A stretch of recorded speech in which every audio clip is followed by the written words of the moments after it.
Hola buscadores de la oscuridad. Hoy hablaremos sobre un tema turbio. El canibalismo. ¿Ustedes en alguna ocasión se han puesto a pensar por qué existe un acto como el canibalismo? Dentro de la psicología se sabe que existen muchas enfermedades mentales, filias o comportamientos que son malos o inapropiados para vivir en un mundo civilizado. Pero la gente diferente han existido y seguirán existiendo. Nadie puede hacer nada para cambiar eso y pensar eso simplemente nos deja más inquietos a todos. Solo piensa en lo siguiente que les diré. Imagina que el día de hoy te juntas con alguien, un amigo o familiar. Te sientes a gusto con esa persona, pero ¿realmente conoces a esa persona? Si pensamos de manera fría, sabremos que no. El canibalismo es solo otra forma de ser diferente, solo piénsenlo, para un vegano nosotros somos atroces por comer carne animal, para los carnívoros es atroz alguien que come carne humana. Si lo pensamos eso sería ilógico, vaya, ese es uno de los típicos argumentos con los que se defienden los caníbales. Solo para analizar, el canibalismo ha estado de muchas formas en el mundo, por si no lo saben. En la Edad Media se le consideraba una práctica médica muy buena, como lo dice en el siguiente texto. Por razones que no están del todo claras, la medicina del cadáver está sorprendentemente ausente de las historias estándar de la medicina. Sin embargo, tales tratamientos estaban lejos de ser un folclore supersticioso o un fraude calculado.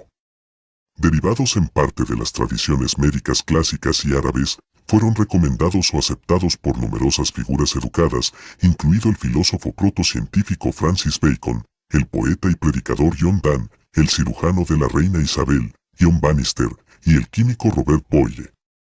En 1685, las gotas hechas de cráneo humano se encontraban entre los tratamientos administrados al moribundo rey Carlos II. Claramente, la medicina de cadáveres era una forma de canibalismo.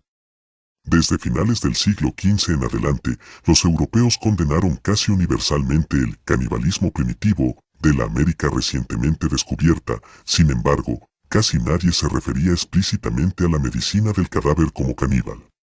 Aunque claramente inspiraba malestar, era popular y lucrativa, tanto que los comerciantes no solo robaban tumbas egipcias, sino que con frecuencia vendían sustitutos fraudulentos que iban desde la carne de mendigos hasta la de leprosos o camellos. La medicina para cadáveres sobrevivió hasta finales del siglo XVIII y todavía estaba disponible en Alemania hace 100 años. ¿Cómo prosperaron tales curas durante tanto tiempo frente a tabúes tan aparentemente formidables? La autoridad médica, fundamentada en el fuerte énfasis de los médicos en las autoridades clásicas, el uso del latín y un estricto sistema de monopolización de controles sobre la práctica legítima, fue un factor importante.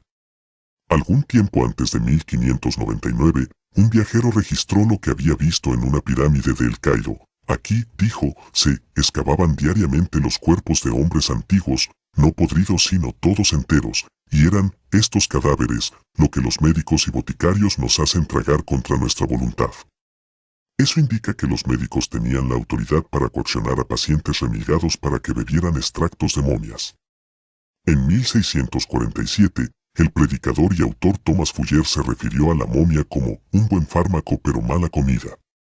Su declaración implica que los procesos médicos podían de alguna manera refinar la carne humana, elevándola por encima del salvajismo crudo del canibalismo. Sin embargo, en última instancia, este proceso de refinamiento no dependía de los poderes de la ciencia, sino de la potencia religiosa o espiritual del cuerpo humano. La medicina para cadáveres probablemente significaba cosas diferentes para diferentes personas. Para algunos, su posible tabú podría haber sido matizado por los efectos normalizadores del comercio, la mercantilización, la medicina occidental aprendida, la autoridad textual y el procesamiento técnico especializado. Para otros, parece haber representado un contacto peculiarmente sensual con la esencia más sagrada del ser humano. Irónicamente, bien puede haber sido que la momia fuera abandonada por la medicina convencional no solo porque los contemporáneos del Dr. Johnson la consideraran bárbara o supersticiosa, sino porque la medicina misma había socavado la densidad espiritual del cuerpo humano. En 1782, encontramos al médico William Black aplaudiendo la pérdida de ciertos remedios, repugnantes o insignificantes, como las momias egipcias y los cráneos de muertos. Estos, y un fárrago de tanta feculencia, están todos desterrados de las farmacopeas. Al defender así la marcha de la ciencia ilustrada, Black no consideró lo que podía haberse perdido en este proceso.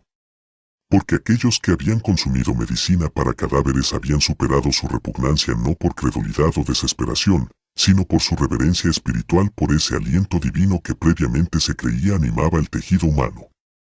Dejando de lado la Edad Media. Centrémonos más en la psicología. En la psicología se le considera un acto de impulsos agresivos orales no controlados, un acto antisocial originado por el deseo de dominación. Dentro de la misma se consideran tres tipos de canibalismo. Por ritual, por supervivencia o de forma patológica. Psicopatología. En el grupo de esquizofrenia, el ataque a las víctimas se inició con impulsividad, sin premeditación. Un factor predisponente que contribuyó a ello es el uso de sustancias como el cannabis o el cese de la toma de medicación.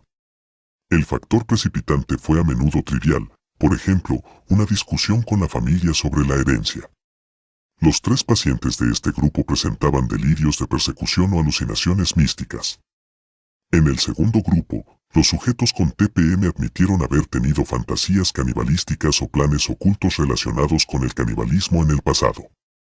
Además, se destaca la ausencia total de tabús en estos sujetos y ausencia de delirios. No se destacan factores predisponentes, pero sí precipitantes diferentes de los del grupo anterior. Se trata de sentimientos de humillación y ambos sujetos de este grupo atacaron a su víctima cuando sufrían una muy baja autoestima. Pero, realmente todo esto no nos ha dicho nada. Nada que no podamos creer o sacar por nuestras propias palabras y análisis. En la psicología se habla de que la mayoría de estos actos son realizados por personas con trastornos psicóticos o esquizofrénicos. Pero, ¿siempre es así? A lo largo de la historia y se han podido ver muchos caníbales, algunos famosos como podría ser el caso de Edward Gunn, Jeffrey Dahmer, Charles Dowmery, entre muchos otros. Donde su perfil psicológico ha quedado en un misterio pues se les ha querido tachar de dementes, pero si profundizamos en su historia hay especialistas que los consideran normales, simplemente diferentes. Como casos famosos incluso existen casos de asesinos donde en las pruebas psicológicas salen normales, pero sus actos dicen otra cosa. Este tipo de casos dejan en duda muchas cosas. Es más, hablan, piensan y hacen todo lo que un ser humano normal haría. Con todo lo anterior dicho, aún no podría caber en nuestra mente alguien a favor del canibalismo, lo veríamos como alguien enfermo o que dice incoherencias.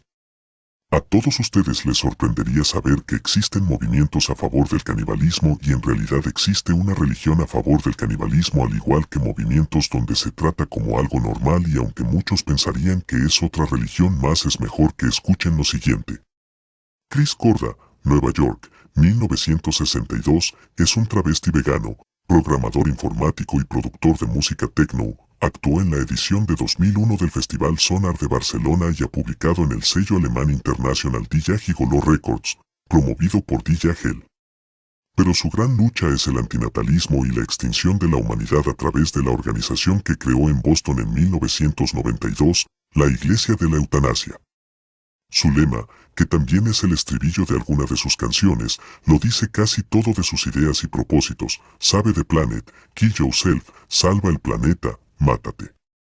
Chris Korda es reverenda en la Iglesia de la Eutanasia y Robert Kimberg es el pastor. Parten de la idea de que la existencia de la especie humana rompe el equilibrio en la Tierra y en el cosmos y es preciso un reequilibrio entre los humanos, las otras especies que habitan el planeta y el medio ambiente. Por cierto, en 1995 Korda lanzó la campaña Una Bomber para Presidente, en relación con terrorista Una Bomber, enemigo de la sociedad industrial y autor de atentados con bomba por correo. Esta es, probablemente, la única religión antihumana del mundo y el humanismo es su principal herejía. El mandamiento principal es, no procrearás, y tiene otros 4 pilares: suicidio, aborto, canibalismo y sodomía. Están en contra del crecimiento económico y tecnológico. Al final del día, ¿tú qué opinas? ¿El canibalismo es un acto atroz o una forma más de alimentación? Bueno, hasta aquí el video de hoy. Hasta la próxima.